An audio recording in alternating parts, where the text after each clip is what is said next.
Hello, hello. Is my voice audible to you? Is my voice audible to you?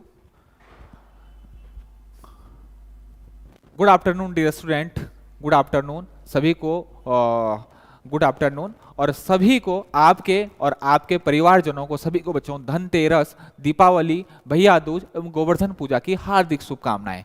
बहुत बहुत आपको हार्दिक शुभकामनाएं इन त्योहारों की। तो बच्चों आज हम एक नई इंफॉर्मेशन के साथ, एक नई वीडियो के साथ मैं आज आपके सामने लाइव आया हूं।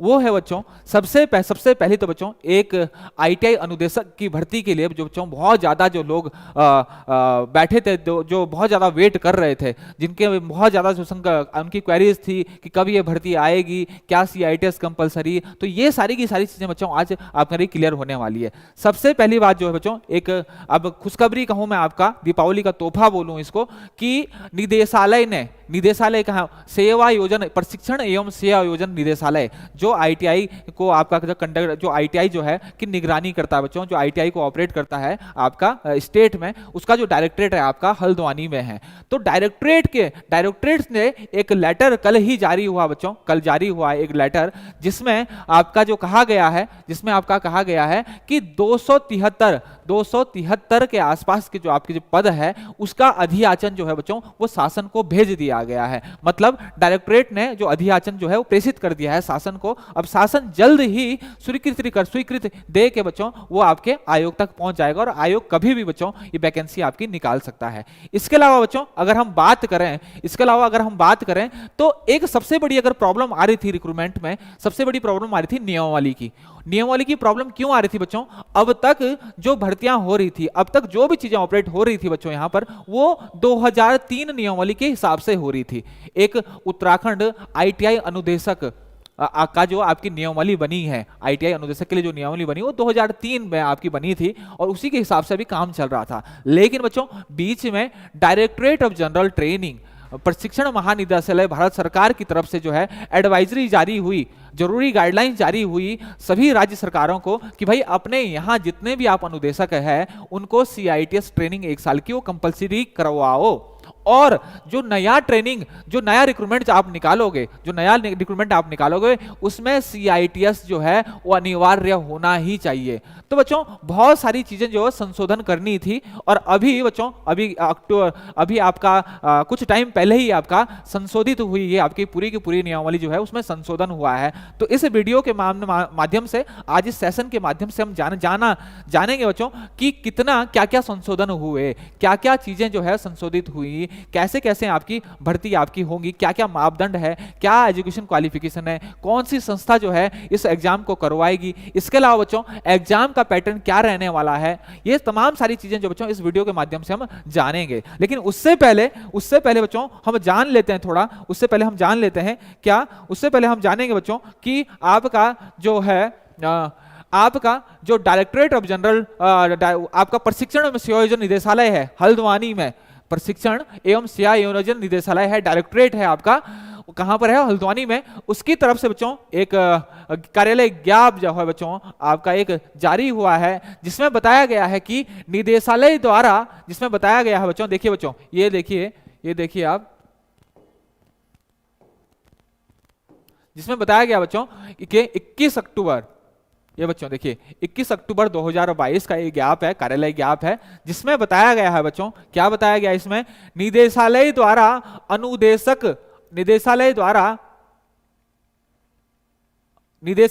अनुदेशक पदों पर भर्ती के 370 पदों का अधियाचन जो है शासन को प्रेषित किया गया है। अधियाचन के सापेक्ष भविष्य में नियुक्त होने वाले अनुदेशकों को, अन्य कार्मिकों को विभिन्न व्यवसाय, देखिए मतलब SOP भी जारी हो गई बच्चा, स्टैंडर्ड ऑपरेशन प्रोसीजर जो है SOP भी तैयार हो गई कि आपका प्रशिक्षण कैसे होगा, कहां पर होगा, तो ये सारा का सारा तैयार होने वाला है। इसका मतलब है बच्चों, इसका मतलब है कि जल्द ही आपकी जो वैकेंसीज हैं, आपकी जो अनुदेशक की जो भर्ती है वो जल्द ही कभी भी आपका आयोग तक पहुंच सकता है, आयोग तक हो सकता है बच्चों, ये माना जा रहा है कि आयोग तक पहुंच भी गया है, क्योंकि कुछ सूत्र जो हैं जो इस पर लगातार काम कर रहे थे बच्चों, जो इस पर लगातार काम कर रहे थे, कभी सचिव से मिल रहे थे, कभी विभागीय सचिव से, कभी विभागीय मंत्री से मिल रहे हैं, तो उनकी जानकारी, उनसे जो मेरे को जानकारी मिली है, उनका कहना है कि विभागीय सचिव से हमारी बात हुई है और अधियाचन, जो ये अधियाचन है ये आयोग को पहुंच चुका है। ये सूत्र से हमें जानकारी प्राप्त हुई है बच्चों, जो इस पर लगातार काम कर रहे हैं, जो दिन रात इस पर मेहनत कर रहे थे। तो बच्चों देखो एसओपी जारी हो गई है, कहां पर इनकी ट्रेनिंग होनी है, कितने दिन का प्रशिक्षण हुए, 15 दिवस का, ये देखिए बच्चों 15 दिवस का प्रशिक्षण कराया जाएगा। नवनियुक्त अनुदेशकों कार्मिकों को आयोग शासन द्वारा उपलब्ध कराए गए परिणाम के आधार पर तैनाती स्थल आवंटित करते हुए नियुक्ति पत्र जारी किए जाएं। इन नवनियुक्त अनुदेशकों को दिए जाने वाले प्रशिक्षण की मॉनिटरिंग के लिए तत्सम अंतरिम रूप से एक संयुक्त निदेशक, एक उप निदेशक के अधिकारी को तैनात किया जाए। इसके अलावा बच्चों प्रशिक्षण के दौरान नवनियुक्त अनुदेशकों कार्मिकों को विभाग की जानकारी, कार्यकलापों, व्यवसायों का व्यवहारिक एवं प्रयोगात्मक प्रशिक्षण एवं आईटीआई इंडस्ट्रीज लिंकेज आदि की जानकारी प्रदान की जाए। इसके अलावा बच्चों ये देखिए तमाम सारी चीजें जो इसमें एसओपी में दी गई है, 7 पॉइंट इसमें दिए गए हैं बच्चों। प्रशिक्षण कहां पर आपका प्रशिक्षण दिया होगा बच्चों, ये भी आपका इसमें सब कुछ दिया गया है, यहां पर आपका सब कुछ दिया है। देखो बच्चों नवनियुक्त अनुदेशक कार्मिक को सहसपुर आपका देहरादून में पड़ता है बच्चों, सहसपुर के विभागीय ट्रेनिंग सेंटर अथवा अन्य अधिसूचित आईटीआई में संसाधनों की उपलब्धता के आधार पर व्यवसायवार 15 दिवस का प्रशिक्षण आपको दिया जाएगा। इतनी बात मेरी क्लियर होगी बच्चों। तो ये आपका कार्यालय गैप है, जो कल ही ये देखिए बच्चों निदेशक हैं आपके विनोद गोस्वामी जी, इनके तरफ से कार्यालय गैप जो है वो जारी हुआ है। पीसीएस अफसर हैं विनोद गोस्वामी जी, श्री विनोद गोस्वामी जी, जो डायरेक्टर हैं आपके किसके आपके सेवा आयोजन प्रशिक्षण एवं सेवा आयोजन निदेशालय आपके हल्द्वानी के, और यहीं से आपके ऑपरेट होते हैं सारे के सारे जितने भी आपके आईटीआई हैं। ठीक, तो ये तो चीज होगी बच्चों, ये चीज हो गई आपकी कौन सी कि भाई आपकी जो अनुदेशक के पद हैं वो 370 पदों का इतना क्लियर हो गया बच्चों कि जो भर्ती निकलने वाली है वो 370 पदों के लिए भर्ती आने वाली है। 370 पदों के भर्ती के लिए भर्ती आनी। अब कितने बच्चों, कितने जो टोटल पद स्वीकृत है, ठीक, कितने आपके रिक्त हैं, ये हम अभी इसी नेक्स्ट जो है स्लाइड में हम जानेंगे। उससे पहले बच्चों हम थोड़ा सा ये जान लेंगे कि जो नई नियमावली है आपकी कौशल विकास एवं सेवा आयोजन विभाग की, जिसमें जो नियमावली है बच्चों वो कौन सी है, उत्तराखंड राजकीय औद्योगिक प्रशिक्षण संस्थान अनुदेशक, ये बच्चों उत्तराखंड राजकीय औद्योगिक प्रशिक्षण संस्थान अनुदेशक सेवा संशोधन नियमावली 2022, ठीक, ये संशोधित हुई है बच्चों। और इससे पहले जो हम काम कर रहे थे, इससे पहले जो चल रही थी कौन सा आपका जो नियमावली, जो मूल नियमावली है बच्चों वो कौन सी आपकी 2003 वाली। इस मूल नियमावली में ही आपका संशोधन हुआ है। क्या संशोधन हुआ है, क्या क्या चीजें संशोधित हुई, ये बच्चों हम इसमें जानेंगे, इस वीडियो के माध्यम से हम जानेंगे। तो सबसे पहली चीज देखो बहुत लंबा चौड़ा आपकी ये है, बहुत लंबी है, 44 पेजों की बच्चों। तो सबसे पहले तो मैं एक चीज हम क्लियर कर लेते हैं बच्चों कि क्या क्या क्वेरीज जो हैं हम ज्यादातर लोगों की होती है, क्या क्या क्वेरीज। तो सबसे पहले तो बच्चों एजुकेशन क्वालिफिकेशन के हिसाब से अगर मैं बात करूं, एजुकेशन क्वालिफिकेशन के हिसाब से अगर मैं बात करूं, एजुकेशन क्वालिफिकेशन एंड एक्सपीरियंस,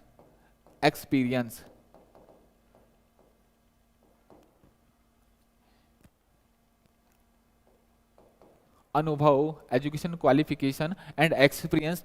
तो मैं ये कह सकता हूं बच्चों, क्या आपको या तो आईटीआई या डिप्लोमा, अगर मैं टेक्निकल ट्रेड्स की बात करूं बच्चों, मैं इंजीनियरिंग ट्रेड्स की अगर मैं बात करूं, इंजीनियरिंग ट्रेड्स की मैं बात कर रहा हूं अभी, जो मेरी इस वीडियो के माध्यम से जितनी भी मेरी बात होगी वो होगी बच्चों इंजीनियरिंग ट्रेड्स के लिए होगी। इंजीनियरिंग ट्रेड्स का मतलब आपका मैकेनिकल ट्रेड्स जो चलती है आपकी, फिटर, मशीनिस्ट, प्लम्बर, आपके तमाम कारपेंटर, इन सब चीजों ट्रेड्स की मैं बारे में आपको बता रहा हूं। आईटीआई, डिप्लोमा या बच्चों बीटेक होना चाहिए। ये क्या है, बीटेक। ये बच्चों क्या है आपकी, ये आपकी है प्रशिक्षण अवधि क्या है आपकी, प्रशिक्षण अवधि।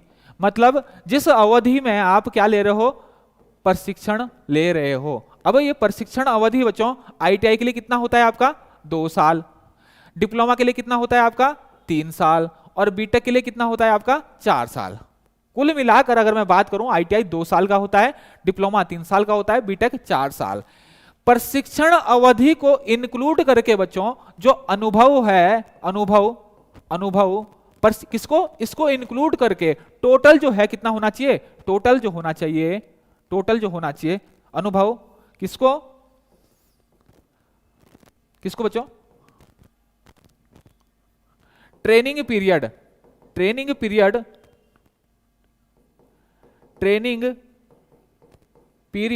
ट्रेनिंग पीरियड क्या होता है, प्रशिक्षण अवधि, जिस दौरान आपने क्या किया, आईटीआई क्या, डिप्लोमा क्या, बीटेक। ट्रेनिंग पीरियड प्लस आपका इंडस्ट्रियल, आप इसके अलावा ट्रेनिंग पीरियड प्लस एक्सपीरियंस, ये टोटल कितना होना चाहिए आपके पास, 5 साल का होना चाहिए, 5 साल का होना चाहिए। अब बच्चों इसमें देखो आईटीआई है, तो आईटीआई कितने साल का होता है, आईटीआई कितने साल का होता है, 2 साल का। तो एक्सपीरियंस कितनी जरूरत पड़ेगी, 3 साल की, इज इक्वल टू 5 हो गया। अब डिप्लोमा है तो डिप्लोमा साहब कितने साल का होता है, 3 साल का होता है, ठीक। प्रशिक्षण टोटल 5 करने के लिए मुझको कितनी जरूरत पड़ेगी, 2 साल, मतलब 2 साल मुझे क्या चाहिए, इसमें एक्सपीरियंस होना चाहिए। बीटेक की अगर मैं बात करूं तो बीटेक की प्रशिक्षण अवधि कितनी होती है बच्चों, 4 साल होती है, तो मुझे केवल एक्सपीरियंस कितना चाहिए, 1 साल का चाहिए, और ये टोटल बन जाएगा आपका 5। क्लियर होगी, इतनी बात मेरी क्लियर होगी बच्चों। आईटीआई के लिए मतलब टोटल जो एक्सपीरियंस अनुभव मेरे को चाहिए है प्रशिक्षण अवधि को मिलाकर, वो कितना होना चाहिए, वो होना चाहिए टोटल कितना होना चाहिए बच्चों, 5 साल होना चाहिए, ठीक। अब बहुत लोगों की बच्चों ये भी शंका रहती है, बहुत क्वेरीज रहती है कि सर जो हम आपका अप्रेंटिस ट्रेनिंग करते हैं क्या वो एक्सपीरियंस में गिना जाता है, बिल्कुल गिना जाता है बच्चों। आपकी अप्रेंटिस ट्रेनिंग जो है वो आपके एक्सपीरियंस में काउंट होती है। अगर फॉर एग्जाम्पल, अगर मैं आपको एग्जाम्पल के साथ समझाऊं, अगर यहां पर आप आईटीआई हो, आप क्या हो बच्चों, आईटीआई हो, ठीक। आईटीआई 2 साल का होता है, उसके बाद सपोज आपने 1 साल का अप्रेंटिस किया है, इसके साथ आपने 1 साल का अप्रेंटिस किया है, तो वो आपके एक्सपीरियंस में काउंट होगा। तो 2 साल का बच्चों, ठीक, 1 साल ये आपका 3 साल हो गया, तो 2 साल आपको क्या चाहिए होगा, एक्सपीरियंस ये होगा। तो अब तक की बच्चों जो इन्फॉर्मेशन है, जो आरटीआई से इन्फॉर्मेशन ली गई है, डायरेक्टरेट जनरल ट्रेनिंग से इन्फॉर्मेशन ली गई है, उसमें साफ साफ कहा गया है कि जो आप ट्रेनिंग अप्रेंटिस ट्रेनिंग करते हैं उसको प्रशिक्षण को आपका मान्य जाना, वो बिल्कुल क्या होगा, आपका एक्सपीरियंस माना जाएगा, वो बिल्कुल आपका एज अ इंडस्ट्रियल एक्सपीरियंस माना जाएगा, वो बिल्कुल काउंटेबल होता है। तो अप्रेंटिस ट्रेनिंग 1 साल की जो होती है वो आपकी क्या होती है, काउंटेबल होती है, इसमें कोई शंका नहीं होनी चाहिए। इतनी बात मेरी क्लियर होगी बच्चों, ठीक, इतनी बात हमारी क्लियर हो गई।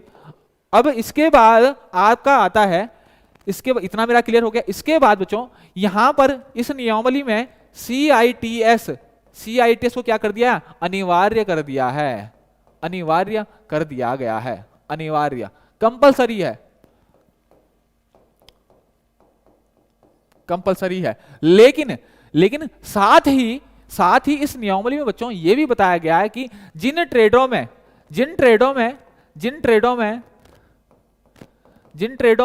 सीआईटीएस नहीं होता, कुछ ट्रेडें हैं बच्चों, बहुत सारी आपकी नॉन इंजीनियरिंग की बहुत सारी ट्रेडें हैं जिनमें सीआईटीएस नहीं होता है, ठीक। उनमें उनके लिए साफ साफ लिखा है नियमावली, उनके लिए सीआईटीएस की अनिवार्यता नहीं होगी, सीआईटीएस की अनिवार्यता नहीं होगी।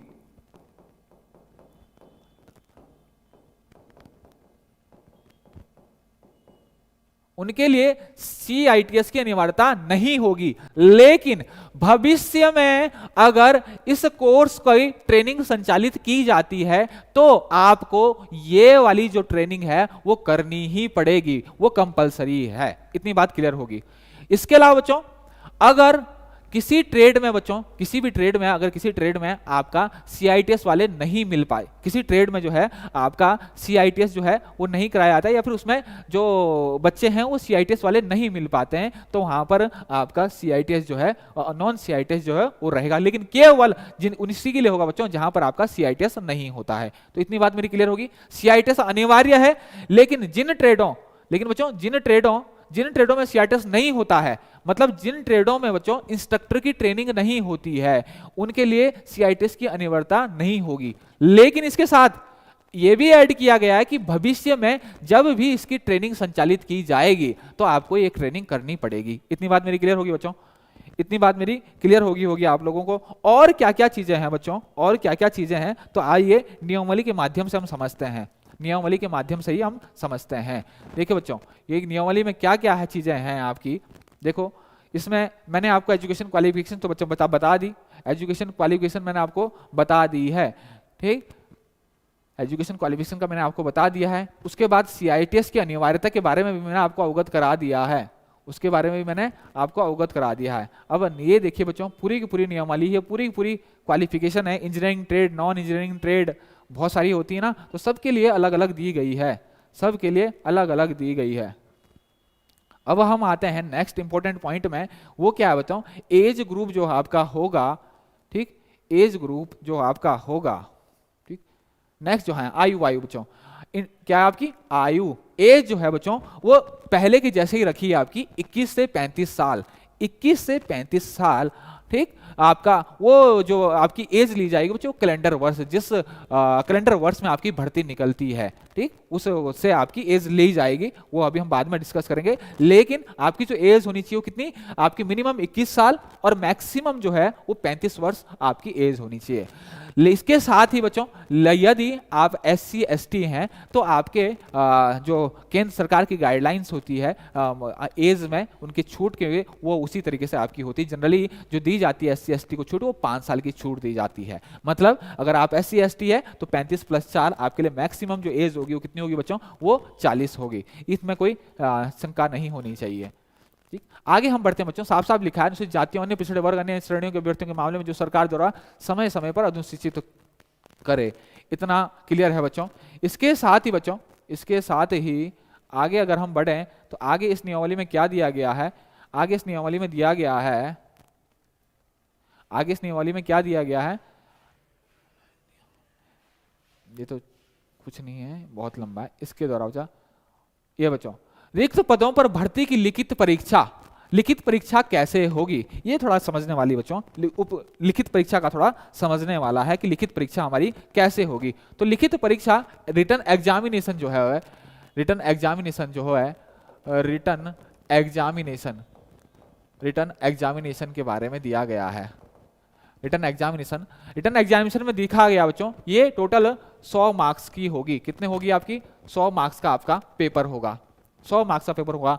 इसमें से बच्चों, इसमें से आपका क्या बोलते हैं, क्या आपका 100 मार्क्स का जो पेपर होगा, इसमें 70 मार्क्स जो होंगे, 70 मार्क्स जो होंगे उसमें ट्रेड थ्योरी के क्वेश्चन पूछे जाएंगे। किसके, ट्रेड थ्योरी के क्वेश्चन, आपके ट्रेड से रिलेटेड क्वेश्चन आपसे पूछे जाएंगे। इसके अलावा बच्चों जो आपके 30 मार्क्स जो बचे हैं, इसके 30 मार्क्स जो बचे हैं, 30 मार्क्स जो है ये पूछे जाएंगे बच्चों, इसमें अलग अलग पूछे जाएंगे। 10 मार्क्स जो होगा वो आपका जीके होगा, 10 मार्क्स जो होगा बच्चों वो हिंदी होगा, और 10 मार्क्स जो होगा आपका वो कंप्यूटर होगा। क्या होगा, कंप्यूटर होगा। तो जो आपका 100 मार्क्स का जो बच्चों पेपर बनेगा, 100 मार्क्स का जो आपका पेपर बनेगा, 100 मार्क्स का जो पेपर आपका बनेगा, उसमें से 70 मार्क्स ट्रेड थ्योरी के क्वेश्चन होंगे, और 30 मार्क्स में से जो बचे हुए 30 मार्क्स है बच्चों, उसमें से 10 मार्क्स जो है आपके वो जीके पूछा जाएगा, 10 मार्क्स की हिंदी पूछी जाएगी, और 10 मार्क्स का कंप्यूटर पूछा जाएगा। क्लियर हो गया बच्चों। अब जो मेरिट बनेगी बच्चों, अब जो मेरिट बनेगी, मेरिट जो बनेगी, जो मेरिट बनेगी, मेरिट बनेगी, मेरिट कैसे बनेगी, return exam, return exam marks के, रिटर्न एग्जाम मार्क्स का मार्क्स क्या 90% लिया जाएगा। रिटर्न एग्जाम मार्क्स का आपका 90% लिया जाएगा, और इस बचा हुआ प्लस 10% जो होगा बच्चों, 10% जो है उसको अलग अलग भागों में बांटा गया है। अब कैसे बांटा गया है ये हम यहाँ पर देखेंगे। देखो बच्चों, भर्ती के लिए एक इंपॉर्टेंट पॉइंट है बच्चों, यहाँ पर एक इंपॉर्टेंट पॉइंट है, हो सकता है आपको थोड़ा सा अगर आप उत्तराखंड से वाले थोड़ा सा इसको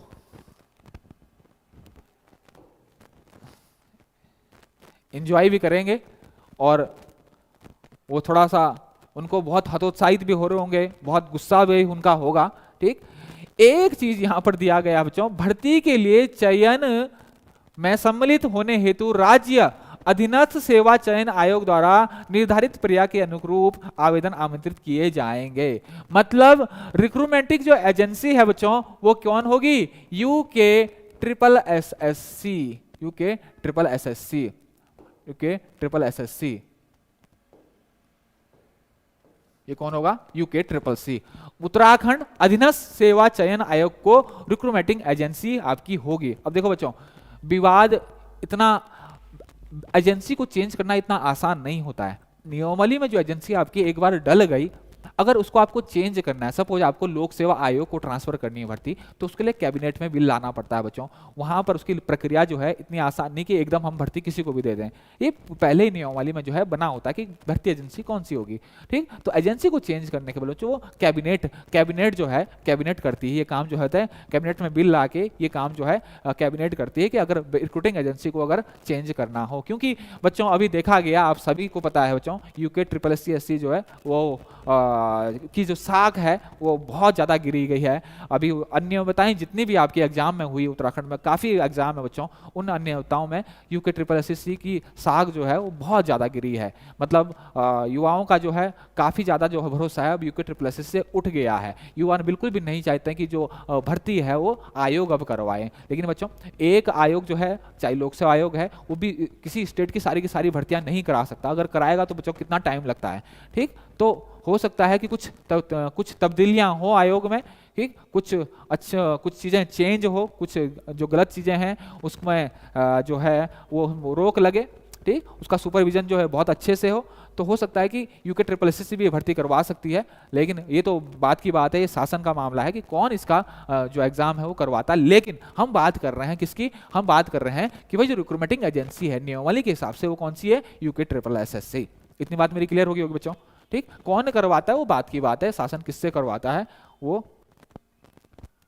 ये लिखा बच्चों। लिखित परीक्षा 100 अंकों की ऑब्जेक्टिव टाइप क्वेश्चंस होंगे पर आधारित होगी, जिसमें अंकों का बंटवारा निम्नलिखित रूप से होगा। यही मैं आपको बताऊं, विषय परक योसनोट ट्रेड से रिलेटेड जो आपके प्रश्न होंगे वो 70 मार्क्स के होंगे। ट्रेड से रिलेटेड जो मार्क्स होंगे वो 70 मार्क्स होंगे बच्चों। सामान्य ज्ञान इसमें से 10 मार्क्स का होगा, कंप्यूटर 10 मार्क्स और सामान्य हिंदी 30 मार्क्स का, टोटल 30, 70 प्लस 30 कितना हो जाएगा आपका? 100 हो जाएगा। इतनी बात क्लियर? एक चीज ये तो साफ साफ है, न्यूनतम अंक लाना बहुत जरूरी है। आपको क्वालिफाई करने के लिए क्वालिफाइंग अंक जो है, न्यूनतम अंक जो है आपको लाना जरूरी है। वो जनरल के लिए 45 है बच्चों, ओबीसी के लिए 45 और एससी एसटी के लिए आपका 35 मिनिमम मार्क्स आपको लाना ही होगा। इतनी बात मेरी क्लियर होगी बच्चों? लिखित परीक्षा में आपका वही जो आपका होता है बच्चों, लिखित परीक्षा में आपका 0.25 हर क्वेश्चन, एक क्वेश्चन गलत करने पर 1/4 जो है नेगेटिव मार्किंग आपकी जनरली हर एग्जाम में आपका होता ही है। ठीक, थोड़ा कमेंट पढ़ लो, मेरा साउंड नॉट अवेलेबल। बिट्टू जब बाबा कह रहे हैं कि डिप्लोमा वाले के लिए भी सीटीआई होना जरूरी है, बिल्कुल कंपलसरी है बच्चों, बिल्कुल। मैंने आपको शुरुआत में ही बता दिया था, सबसे बड़ी चीज तो इस जो नियमावली की है यही है कि CITS इज कंपलसरी। CITS जो है कंपलसरी है, CITS जो है कंपलसरी है। बिना CITS वाले जो है ये आपका फॉर्म जो है अब नहीं भर पाएंगे। CITS की अनिवार्यता केवल उसी के लिए नहीं होगी जिन ट्रेडों में CITS का कोर्स नहीं चलता, या फिर जिन ट्रेडों पर जो है इंस्ट्रक्टर की ट्रेनिंग NSTI द्वारा या फिर डायरेक्टरेट ऑफ जनरल ट्रेनिंग द्वारा किसी संस्थान के माध्यम से संचालित नहीं की जाती है। केवल ये कंडीशन उन्हीं ITI के लिए रहेगी, उन्हीं आपके ट्रेडों के लिए रहेगी। जिन ट्रेडों में आपका इंस्ट्रक्टर की ट्रेनिंग संचालित होती है NSTI के माध्यम से या फिर मैं कहूं डायरेक्टरेट ऑफ जनरल ट्रेनिंग के माध्यम से, उन ट्रेडों के लिए CITS की अनिवार्यता रहेगी। कितनी बात मेरी क्लियर होगी बच्चों? लिखित परीक्षा के पश्चात लिखित परीक्षा की उत्तरमाला आंसर की ये जो हो गया बच्चों। ठीक, इसके अलावा अगर हम आगे बढ़े, आगे बढ़े बच्चों इतिहास से। अब यहां बच्चों देखो, लिखित परीक्षा के प्राप्तकों का 90% जो मेरिट बनेगी वो कैसे बनेगी? आपके रिटर्न एग्जाम के जो मार्क्स है बच्चों उसका 90% लिया जाएगा, और बच्चों 10% जो होगा वो कैसा होगा? 5 मार्क्स आपके अनुभव के होंगे, अनुभव के 5 मार्क्स किसके होंगे, अनुभव। और अनुभव कैसे, 1 साल का 0.5 मार्क्स है प्रति 1 वर्ष की सेवा पर। आप ना जो अनुभव है, आपका एक्सपीरियंस है, 1 साल के अनुभव पे 0.5 नंबर मिलेंगे, 0.5 नंबर आपका 1 साल के अनुभव पे। तो ये जो है, अगर आपका 10 साल का एक्सपीरियंस है तब आपको जाके 10 साल का एक्सपीरियंस है तब जाके आपको क्या मिलेगा बच्चों, आपको 5 मार्क्स आपके पूरे मिलेंगे। ठीक, और ये मार्क्स जो है मैक्सिमम जो होंगे 5 होंगे, 5 से ज्यादा नहीं दिए जाएंगे। ठीक, मैक्सिमम जो मार्क्स होंगे 5 होगा। इसके अलावा बच्चों जो बचे हुए 5 मार्क्स है, कहते हैं ना कि बच्चों एनसीसी एनएसएस जो है ज्वाइन करना चाहिए, बस ये काम ये जो है उन्हीं के लिए जो है बच्चों है कि अगर आप एनसीसी हो, एनसीसी का बी प्रमाण पत्र है आपके पास बच्चों, एनसीसी का सी प्रमाण पत्र है, तो उसमें भी आपको फायदा मिलता है। इसके अलावा बच्चों आप अंतर्राष्ट्रीय स्तर के खिलाड़ी हो, राष्ट्रीय स्तर के खिलाड़ी है, राज्य स्तर के खिलाड़ी हैं, विश्वविद्यालय कॉलेज स्कूल स्तर के खिलाड़ी है। देखिए बच्चों यूनिवर्सिटी कॉलेज स्कूल स्तर के खिलाड़ियों के लिए भी यहाँ पर 2 मार्क्स रखे हैं। ठीक, इसका मतलब अगर खेल में आपकी रुचि रखते हो, खेल से आपका संबंध जो है रहा है बैकग्राउंड पीछे से, तो आपको जो है आप यहाँ से 2 मार्क्स जो है आसानी से उठा सकते हो। ठीक, देखो भविष्य खेलना भी, खेलने का फायदा हो रहा है बच्चों, खेलने को बहुत वेस्ट माना जाता है, लेकिन खेलना यहाँ पर अगर किस स्कूल लेवल पर, विश्वविद्यालय पर आपने कुछ चीज जीती है, चैंपियनशिप जीती है, तो यहाँ पर बच्चों आप 2 मार्क्स जो है आसानी से कलेक्ट कर सकते हो। इसके अलावा बच्चों एनसीसी बी का है तो 3, एनसीसी सी है तो 3 अंक। प्रादेशिक सेना में देखो बच्चों, प्रादेशिक सेना में 2 वर्ष की अगर सेवा है तो आपको 2 अंक मिलेगा। क्लियर हो गया बच्चों। ठीक, ये टोटल कितने हो सकते हैं, सेकंड वाली कैटेगरी में टोटल 5 हो सकते हैं, तो 5 अनुभव 10, ठीक 10% ये हो गया, और 90% आपका वो हो गया, तो 100% आपका, ठीक ये मेरिट आपकी लगनेगी बच्चों। इसके अलावा बच्चों, इसके अलावा अगर हम बात करें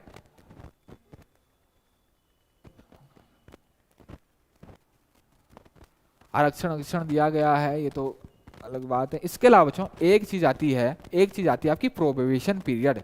एक चीज आती है आपकी प्रोबेबिशन पीरियड। प्रोबेबिशन पीरियड क्या होता है, परिवीक्षा अवधि।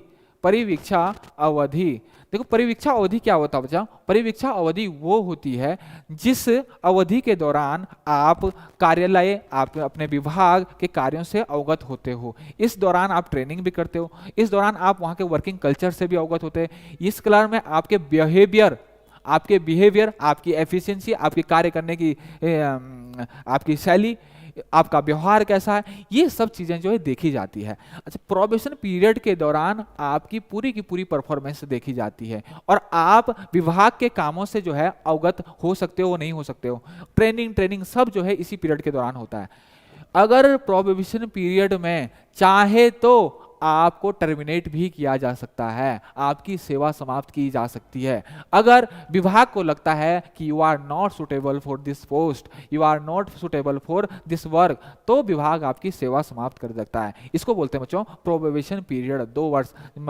ज्यादातर जो आपके होते हैं, आपके विभाग होते हैं, वहां पर 1 वर्ष होती है, लेकिन यहाँ पर कितनी बच्चों, यहाँ पर आपकी 2 साल की परिवीक्षा अवधि है। इसको बोलते हैं बच्चों प्रोबेशन पीरियड।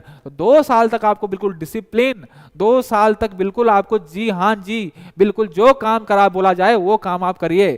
ठीक, फालतू चीजों से मतलब मत रखिए, अपने काम से मतलब रखिए। आप वर्किंग कल्चर, अपना जो एफिशिएंसी है, अपना जो परफॉर्मेंस अपनी दीजिए, वर्किंग कल्चर से अवगत हो जाइए। ठीक, और अपनी जो है प्रोग्रेस कीजिए। मतलब कुल मिला के अगर मैं बात करूं बच्चों तो आपकी प्रोग्रेस देखी जाती है। ठीक, डिसिप्लिन, बिहेवियर, ये सब चीजें यहाँ पर आपका देखा जाता है। ये यहाँ इस दौरान आपको टर्मिनेट भी किया जा सकता है, मतलब आपकी जो सेवा है उसको समाप्त भी किया जा सकता है। इतनी बात मेरी क्लियर होगी बच्चों, तो ये भी जरूरी जानना है।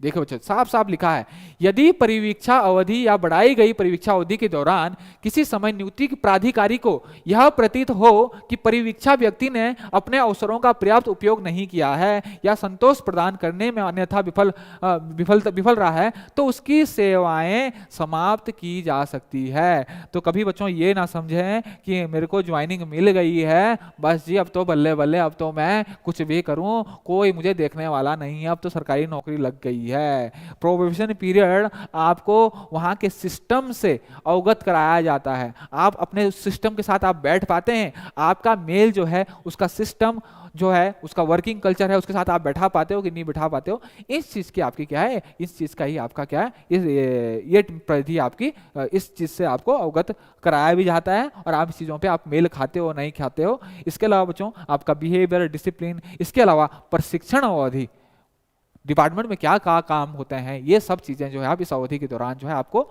सीखना होता है। इतनी बात मेरी क्लियर होगी बच्चों। आगे हम अगर बढ़े बच्चों, आगे अगर मैं बढ़ूं, ठीक, वो परिवीक्षा ये सेम सेम चीजें हैं बच्चों। ये लेवल 7 की जॉब है बच्चों। ये जो जॉब है ये कितनी है आपकी, लेवल 7 की जॉब है। अरे वाह, असली पॉइंट तो अब आया, असली पॉइंट तो अब आया। इसी के लिए तो आप नौकरी करते हो। ये तो बहुत ये देखो बच्चों, लेवल 7 की नौकरी है साहब। ये कितनी की है, लेवल 7। स्टार्टिंग जो आपको मिलेगा 44,900 मिलेगा। 44,900 से बेसिक आपका शुरू होगा और कहाँ तक आपका 1,42,400। तो बच्चों लेवल 7 अच्छा, मतलब आप अच्छा खासा आपका ग्रेड पे आपका ये होता है। इतनी बात, कितने का आपका, लेवल 7 की जॉब है बच्चों। बहुत काफी अच्छा जो है इसमें लेवल है, ठीक। और क्या बोलते हैं, वही आपका यहाँ पर लेवल बच्चों वहीं पर है आपका, जो आपका जो आपकी प्राविधिक शिक्षा विभाग है, पॉलिटेक्निक्स जो होते हैं वहाँ पर जो आपके अनुदेशक होते हैं, कर्मशाला अनुदेशक होता है, उनका भी सेम यही आपका लेवल होता है। तो लेवल जो है आपका यहाँ पर सेम है। जो आपको वेतनमान यहाँ पर मिलेगा वो 44,900 से लेकर 1,42,400 मिलेगा। बेसिक आपका 44,900 होगा। क्लियर हो गया बच्चों।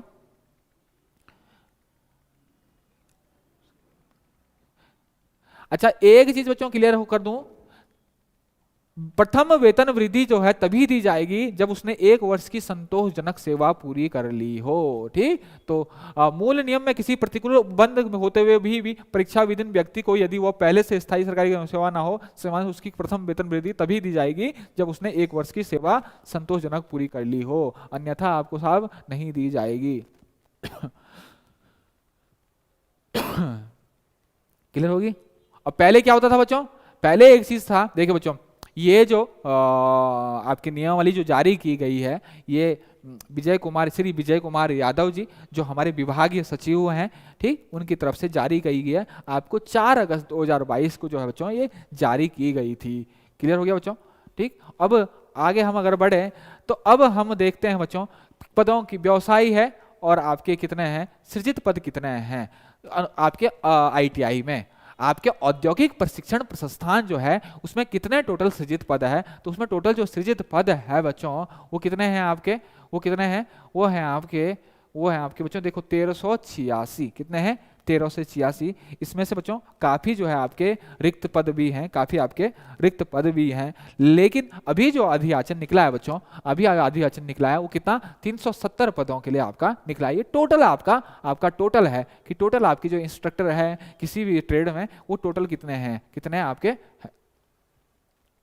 टोटल जो है आपके स्वीकृत पद हैं। ये टोटल स्वीकृत पद है, इसमें से काफी ज्यादा भरे भी गए हैं, ठीक।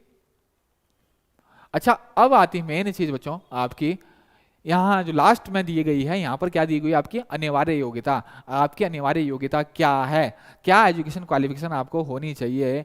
तो अगर बात करूँ बेटा, कॉस्मेटोलॉजी अनुदेशक कारपेंटर है, ठीक, अनिवार्य योग्यता अनुदेशक कंप्यूटर ऑपरेटर प्रोग्राम असिस्टेंट है बच्चों। इसके अलावा आपका संबंधित अनुदेशक डाटा एंट्री ऑपरेटर है। इसके अलावा बच्चों मैकेनिकल ट्रेड्स की बात, सिविल ड्राफ्टमैन है, अनुदेशक ड्राफ्ट मैकेनिक है, अनुदेशक ड्रेस मेकिंग है, अनुदेशक विद्युत कार है। देखो इलेक्ट्रीशियन जो है आपकी ट्रेड है बच्चों, उसमें all India council of technical education मतलब AICT या UGC से मान्यता प्राप्त किसी भी इंजीनियरिंग कॉलेज विश्वविद्यालय से इलेक्ट्रिकल एंड इलेक्ट्रॉनिक्स इंजीनियर में बैचलर ऑफ वोकेशनल डिग्री संबंधित 1 वर्ष का अनुभव, या मतलब अगर मैं शॉर्ट में अगर आपको कहूं, बहुत आसान भाषा में अगर समझाऊं, तो मैं ये कह सकता हूं साहब, मैं ये कह सकता हूं, क्या कह सकता हूं, ये कह सकता हूं कि आपका कि क्या होना चाहिए आपका कि 1 साल बीटेक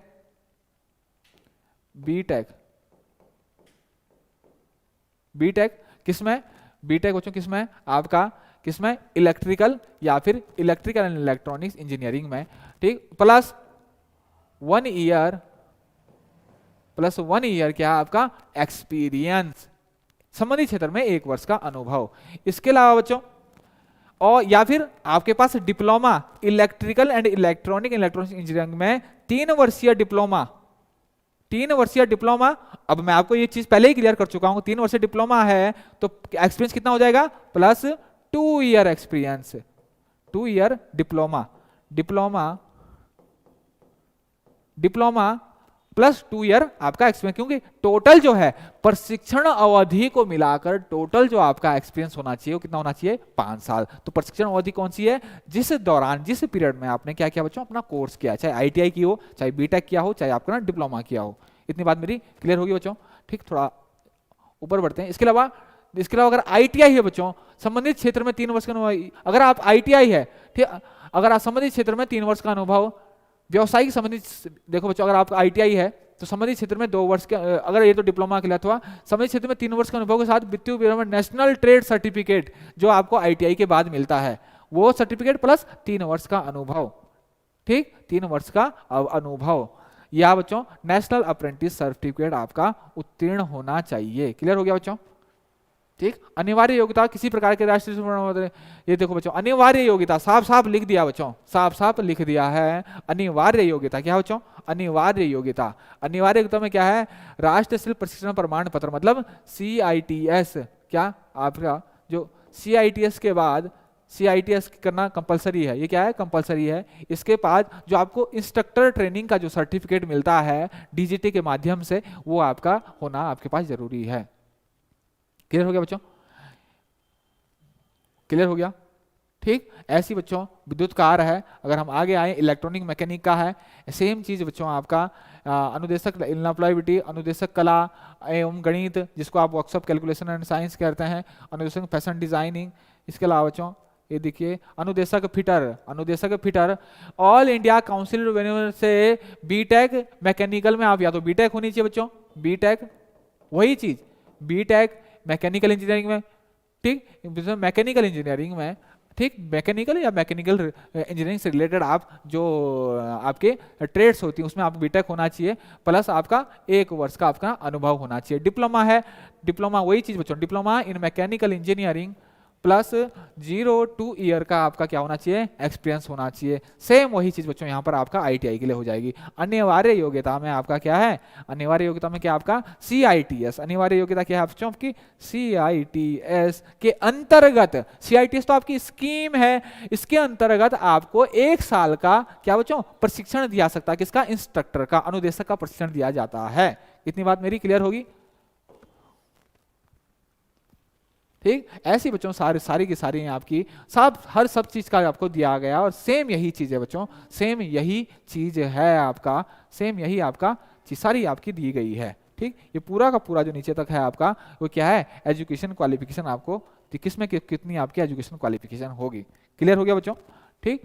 और ये आपका जो है ये तो लेटेस्ट है आपका, ये लेटेस्ट है आपका प्रशिक्षण एवं सेवा आयोजन निदेशालय ने जो कार्यालय ज्ञाप दिया है आपका, क्या निदेशालय द्वारा 370 पदों का अधियाचन जो है शासन को भेजा है बच्चों, 370। तो जल्द ही, उम्मीद नहीं पूर्ण विश्वास है बच्चों कि जल्द ही ये जो भर्ती है, ये जो अनुदेशक पदों की जो भर्ती है ये धरातल पर आएगी, और क्या बोलते हैं इन पदों का जो है जल्दी से जल्दी ज्ञापन जो है आयोग के माध्यम से देखने को मिलेगा।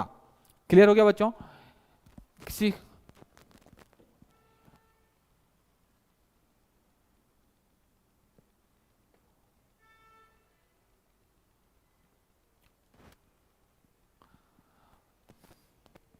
तो बच्चों ये आपको उत्तराखंड में जो अनुदेशक भर्ती का इंतजार, लंबे समय से भर्ती का इंतजार कर रहे थे बच्चे, जो बच्चे डेली जो बच्चों पत्राचार कर रहे थे शासन के साथ, ठीक, शासन से पत्राचार कर रहे थे, शासन से बहुत ज़्यादा मिल के चीज़ें क्लियर कर रहे थे बच्चों, उनके लिए फाइनली जो है एक संवाद जारी किया है। मैं इसको बोलूँगा एक संवाद भी है छात्रों के लिए कि भाई हमने जो है 370 पदों का अधियाचन जो है शासन को भेज दिया है। इसके बाद जो है बच्चों उन्होंने एसओपी भी जारी कर दी है, स्टैंडर्ड ऑपरेटिंग प्रोसीजर जो है एसओपी कि कैसे कैसे जो न्यू रिक्रूटमेंट होगा आपका अनुदेशकों का, उनकी जो है कैसे आपकी ट्रेनिंग होगी, कहाँ आपकी ट्रेनिंग होगी।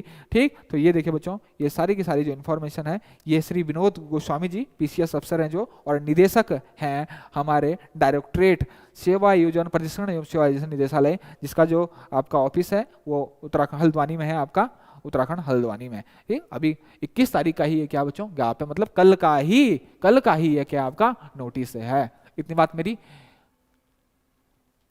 ओके बच्चों। फिर कुछ भी नए अपडेट के साथ, ऐसे ही आपके नए अपडेट के साथ हम जल्दी से आपके सामने बच्चों कुछ नई इन्फॉर्मेशन के साथ जल्दी ही आपसे लाइव होंगे। ठीक, तो ऐसी इन्फॉर्मेशन के लिए बच्चों जुड़े रहे हमारे साथ। Okay, thank you so much. आप सभी को, आपके सभी परिवारजनों को बच्चों दीपावली की बहुत बहुत हार्दिक शुभकामनाएं। धन्यवाद।